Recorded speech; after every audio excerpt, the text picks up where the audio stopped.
Aloha! It's Mr. Hand, as they say in Fast Times at Richmond High. What's good, everybody? It's your boy, Kim Love 16, the gamer, the storyteller, the commentator, the guitarist, the political science major, the hacker, and you know it too well, the hopeless romantic. And I'm coming back at y'all with another video. And I'd like to start this video by answering a question that you may have. Out of all the things I start my videos with, one of the things that's kind of veiled is why I call myself the hacker. Anyone that's close enough to me knows that I can't use proxy, can't enable, I can't use any of those things.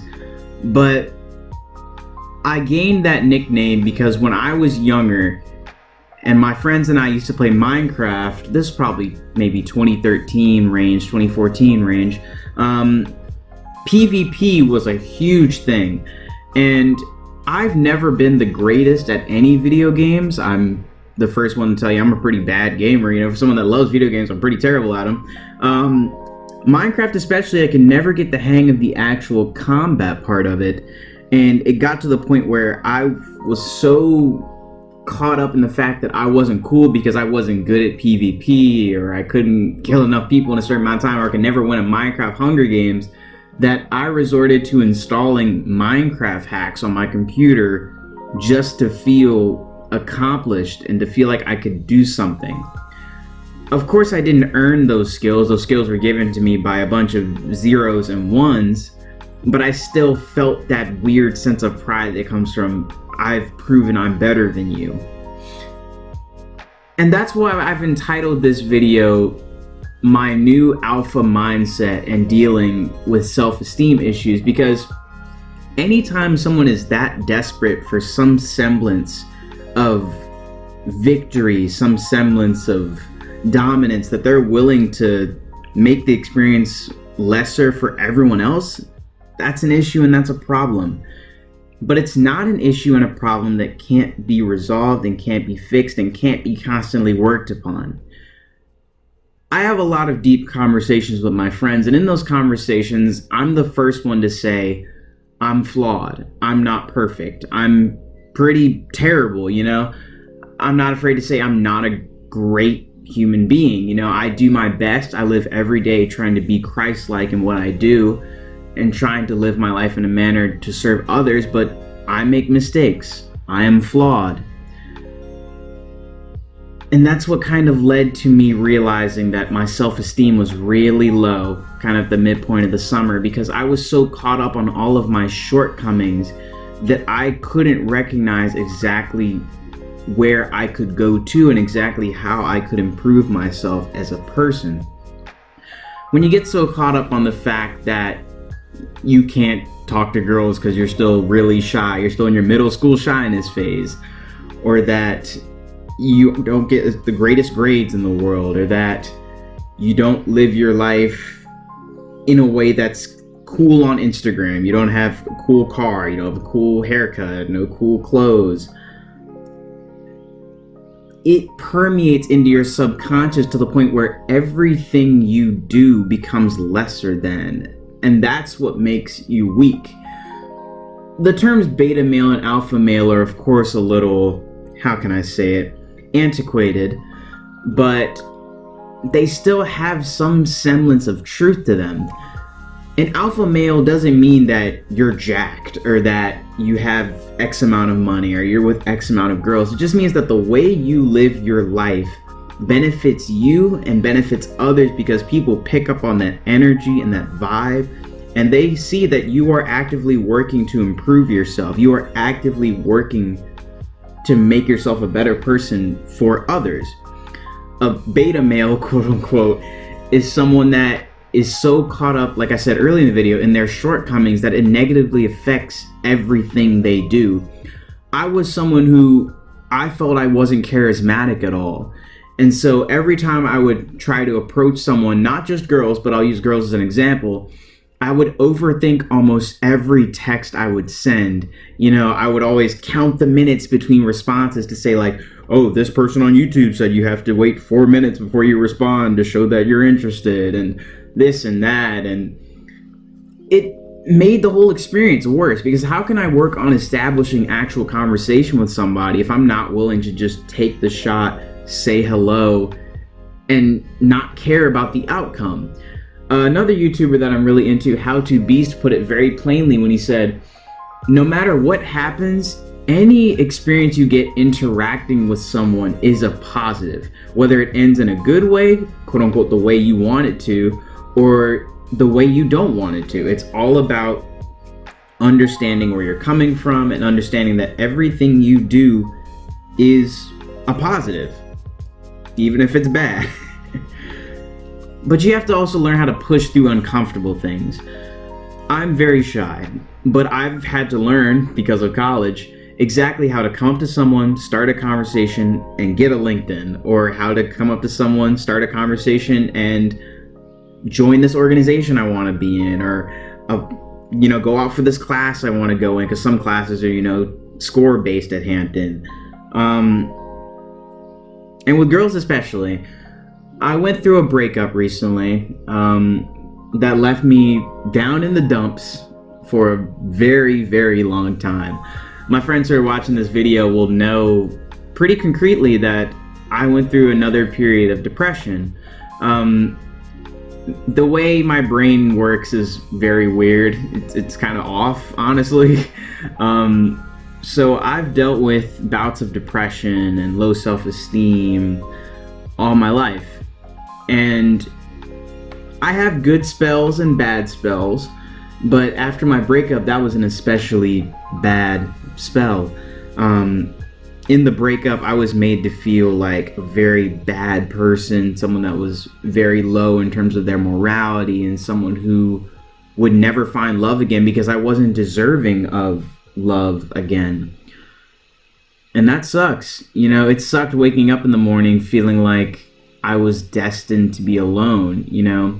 We're so caught up in our world with the ideas of, say, social media and Tinder swiping, swipe life or whatever, that when you can't find a partner, you already feel like you're not worthy.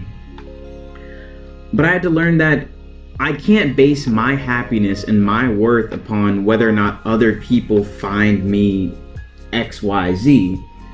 And believe it or not, I've come to the realization that by embodying that mindset of quote unquote focus on yourself and bettering yourself, and other people will notice that, other people do notice. The second I started working out more, I've started doing pull-ups and doing my bar and all of that to try and get my physical appearance up. I've always been kind of a string bean.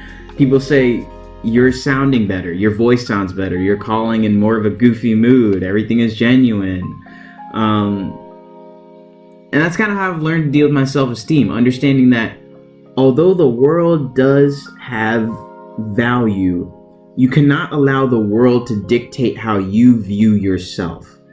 This doesn't mean become a narcissist and absolutely ignore the world.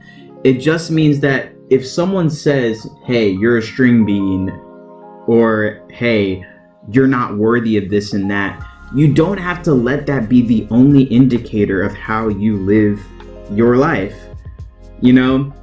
There have even been girls, ever since I kind of came to this realization, that I chatted up and started conversations with, that even though they didn't, end quote unquote in the happily ever after sense, I still got some good laughs out of it. My man Olamar, if he's watching this, he'll know exactly what I'm talking about with that one. But I would like to end this video, because my videos always go long. If you come to my channel, you stay in for the long run, with my rules for the alpha mentality. This is kind of my clickbait section of the video. Isn't that crazy? These are kind of the rules that I've chosen to live by, and I think they'd be beneficial to y'all to hear, to understand. Maybe you can implement one or two of these to the way you do things. My number one rule is you have value and deserve treatment that acknowledges this.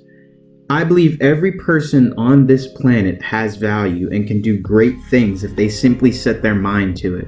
You may be a great doctor, you may be a great lawyer, or you may be the best damn UPS driver ever. That's valuable. People do make the world go round, as crazy as that sounds. Number two, an alpha never undermines his worth for a partner. Look, a relationship is about the two. But at the same time, if your life is becoming that other person to the point where you don't have a life of your own, that is not healthy. That's not a healthy relationship. Number 3, never settle. Always come to a satisfactory conclusion. If you feel like something isn't right in a class, in an org, in a club, say something, work it out. Even if you have to sacrifice some things, come to a conclusion that is truly satisfactory.